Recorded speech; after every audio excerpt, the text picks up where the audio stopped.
क्या आप जानते हैं कि हर रोज ओम नमः शिवाय मंत्र का जाप करने से आपके जीवन में क्या चमत्कार हो सकते हैं? ये सिर्फ 5 शब्दों का मंत्र नहीं, बल्कि एक ऐसा अमोघ अस्त्र है जो आपके भाग्य को बदल सकता है। पर जब एक बूढ़ी मां इसे हर पल जपती थी तो दुनिया उसका मजाक उड़ाती थी। लेकिन उस एक रात जब स्वयं भगवान शिव ने उसके सपने में आकर एक रहस्य खोला, तब सब कुछ बदल गया। नमस्कार दोस्तों, तहे दिल से स्वागत है आपका हमारे YouTube चैनल शिव चिंतन कथालय में, जहां आप भगवान शिव से जुड़ी अद्भुत कथाएं और उनके गहन विचार सुन सकते हैं। अगर आप भी भगवान शिव के सच्चे भक्त हैं तो कमेंट में लिखें हर हर महादेव और वीडियो को लाइक जरूर करें। साथ ही ऐसी ही अद्भुत कथाओं को सबसे पहले सुनने के लिए हमारे चैनल को सब्सक्राइब करें और बेल आइकन दबाना न भूलें। चलिए भक्तों, कहानी शुरू करते हैं। सबसे पहले सभी भक्तों से हाथ जोड़कर विनती है, जब कथा सुनने आए हैं तो इसे पूरा जरूर सुने, बीच में छोड़कर न जाए, क्योंकि अधूरी कथा से अधूरा ज्ञान मिलता है और अधूरा ज्ञान विष के समान होता है। तो चलिए अब शुरू करते हैं वो पवित्र कथा। ये कहानी है एक बूढ़ी माँ की, जिसे गांव वाले प्यार से अम्मा बुलाते थे। उम्र थी 80 से ऊपर, बाल कैलाश के हिम से भी ज्यादा सफेद, शरीर इतना कमजोर कि लाठी के सहारे चलती थी। लेकिन उनकी आत्मा में भगवान शिव के प्रति अटूट भक्ति का प्रकाश था। अम्मा का जीवन आसान नहीं था। उनके पति और बेटे को एक महामारी ने कई साल पहले छीन लिया था। अब वो अकेली थी, एक छोटी सी कुटिया में रहती थी, जहां छत टपकती थी और दीवारें पुरानी थी। गांव वाले उनकी मदद तो करते, लेकिन कई बार उन्हें ताने भी सुनने पड़ते। अम्मा, अब तो बुढ़ापा है, आराम करो, हर वक्त मंत्र जपने से क्या मिलेगा? पर अम्मा के लिए ओम नमः शिवाय सिर्फ मंत्र नहीं, उनकी सांस थी। हर सुबह सूरज की पहली किरण के साथ वो उठती और शुरू हो जाता उनका जाप, ओम नमः शिवाय, ओम नमः शिवाय।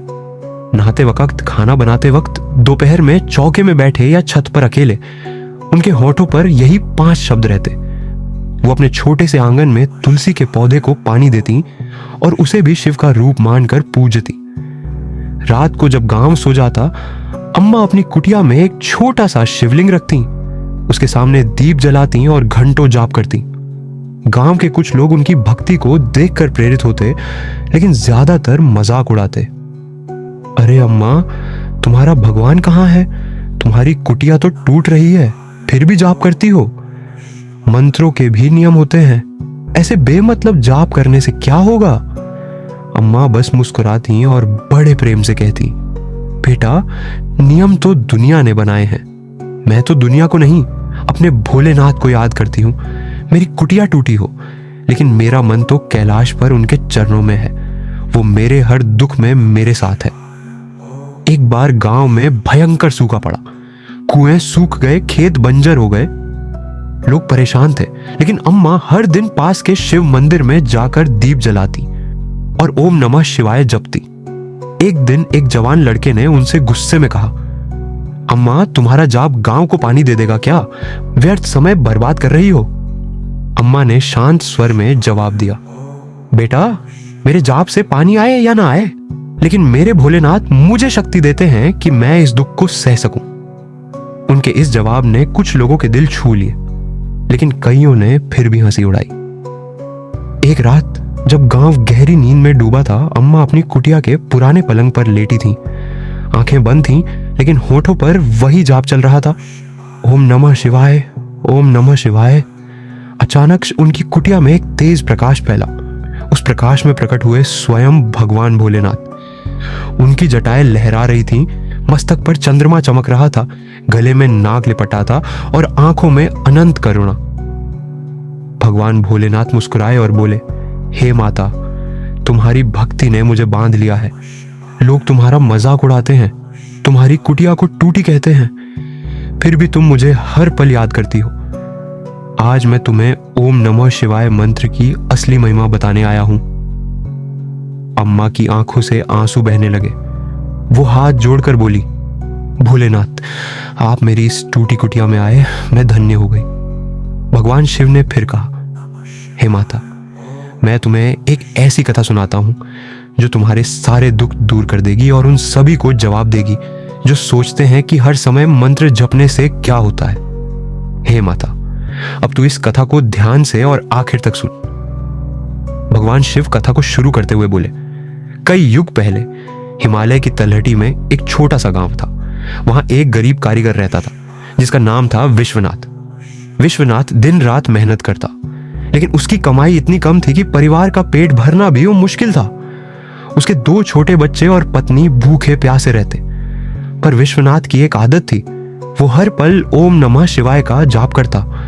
काम करते वक्त, रास्ते पर चलते वक्त, रात को सोते वक्त उसके होठों पर यही मंत्र रहता। गांव वाले उसका मजाक उड़ाते, अरे विश्वनाथ, तेरा ये मंत्र जपना तुझे क्या देगा? जो भगवान इतने सालों में तुझे कुछ नहीं दे पाए, वो अब क्या देंगे? विश्वनाथ बस मुस्कुराता और कहता, मेरा भोलेनाथ मेरे साथ है, वो मेरी हर पुकार सुनते हैं। एक दिन विश्वनाथ का छोटा बेटा गंभीर रूप से बीमार पड़ गया। गांव में कोई वैद्य नहीं था जो उसे बचा सके। विश्वनाथ ने सारी जमा पूंजी बेच दी, लेकिन दवा का इंतजाम न हो सका। उस रात वो टूट गया।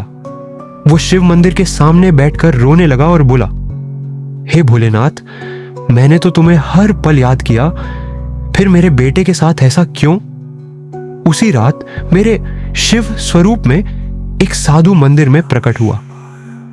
साधु ने विश्वनाथ से कहा, बेटा, क्या तुम मेरे लिए एक छोटा सा मंदिर बनाओगे? अगर तुम ये कर सको तो तुम्हारा हर दुख दूर हो जाएगा। विश्वनाथ ने तुरंत हामी भरी। उसके पास ना पैसा था न संसाधन, लेकिन उसने अपनी मेहनत और भक्ति से एक छोटा सा मंदिर बनाना शुरू किया। वो दिन रात पत्थर तराशता, मिट्टी ढोता और हर पल ओम नमः शिवाय जपता। गांव वाले फिर हंसे, पागल हो गया है विश्वनाथ, मंदिर बनाने से क्या होगा? लेकिन विश्वनाथ ने हार नहीं मानी। महीनों की मेहनत के बाद मंदिर बनकर तैयार हुआ। वो छोटा सा था, लेकिन उसमें विश्वनाथ की भक्ति की सुगंध थी।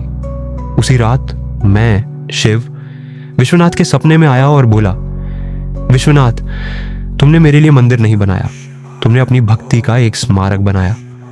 तुम्हारी भक्ति ने मुझे प्रसन्न किया है। मांगो, तुम्हें क्या चाहिए? विश्वनाथ ने आंसुओं से भरे नेत्रों से कहा, हे भोलेनाथ, मुझे कुछ नहीं चाहिए, बस मेरे बेटे को स्वस्थ कर दो और मेरे परिवार को सुख दे दो। मैंने मुस्कुराकर कहा, तुम्हारी भक्ति ने मुझे बांध लिया है। न केवल तुम्हारा बेटा स्वस्थ होगा, बल्कि तुम्हारा गांव अब कभी भूखा नहीं रहेगा। अगले दिन जब विश्वनाथ सुबह उठा तो उसका बेटा पूरी तरह स्वस्थ था। उसके घर के बाहर एक पुरानी कुएं की खुदाई में सोने चांदी के सिक्कों का खजाना मिला। गांव में अचानक हरियाली छा गई, फसलें लहलहाने लगीं और सभी के जीवन में सुख समृद्धि आ गई। विश्वनाथ का मंदिर गांव का तीर्थ बन गया और लोग उसकी भक्ति की कहानी गाने लगे। कथा समाप्त कर भगवान शिव ने अम्मा से कहा, हे माता, ओम नमः शिवाय सिर्फ एक मंत्र नहीं, बल्कि मेरे साथ एक अटूट रिश्ता है।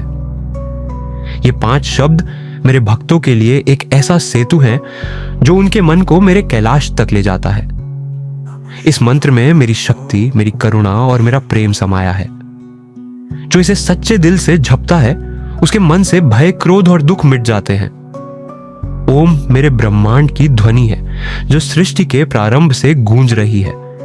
नमः भक्त का मेरे प्रति समर्पण है और शिवाय मेरा वो स्वरूप है जो हर जीव में बसता है। इस मंत्र का जाप करने से मन शांत होता है, आत्मा में शक्ति आती है और मेरी कृपा सदा बनी रहती है। लोग नियम बताए, मजाक उड़ाए, लेकिन मेरे लिए भक्त की सच्ची भक्ति ही सब कुछ है। जो इस मंत्र को हर पल जपता है, वो मेरे हृदय के सबसे करीब होता है। ये मंत्र न केवल दुखों को हरता है, बल्कि भक्त को जीवन के सत्य तक ले जाता है कि सब कुछ नश्वर है, सिवाय मेरे प्रेम और मेरी शक्ति के। इसलिए हे माता, इस मंत्र को और अधिक श्रद्धा से जपो और दुनिया को बताओ कि मेरी भक्ति में कोई नियम नहीं, सिर्फ प्रेम है। अब तू जा और इस कथा को दुनिया तक पहुंचा। जो इसे सुनेगा और मेरे मंत्र को सच्चे मन से जपेगा, उसके जीवन में मेरी कृपा बरसेगी। सुबह जब अम्मा की आंख खुली तो उनके चेहरे पर एक अजीब सी शांति थी। उन्होंने गांव वालों को यह कथा सुनाई। पहले तो लोग हंसे, लेकिन जब अम्मा की भक्ति की चर्चा दूर दूर तक फैली तो गांव वाले भी ओम नमः शिवाय जपने लगे। धीरे धीरे गांव में सुख शांति छा गई। लोगों के झगड़े खत्म हुए, बीमारियां कम हुई और हर घर में भोलेनाथ की कृपा बरसने लगी। भक्तों, ये कथा हमें सिखाती है कि भक्ति में कोई नियम, कोई समय, कोई जगह नहीं होती। ओम नमः शिवाय का जाप सिर्फ शब्द नहीं, बल्कि भगवान शिव के प्रति आपका प्रेम है। जब आप सच्चे दिल से भोलेनाथ को याद करते हैं तो वो आपके हर दुख में साथ होते हैं। इस मंत्र में वो शक्ति है जो आपके मन को शांत करती है, आपके जीवन को प्रकाश से भर देती है और आपको हर मुश्किल में हिम्मत देती है। तो चलिए आज से एक संकल्प लें, हर दिन हर पल अपने भोलेनाथ को याद करें। कमेंट में लिखें हर हर महादेव और इस कथा को अपने दोस्तों रिश्तेदारों तक जरूर पहुंचाएं। हमारी अगली कथा में फिर मिलेंगे एक और अद्भुत कहानी के साथ। हर हर महादेव।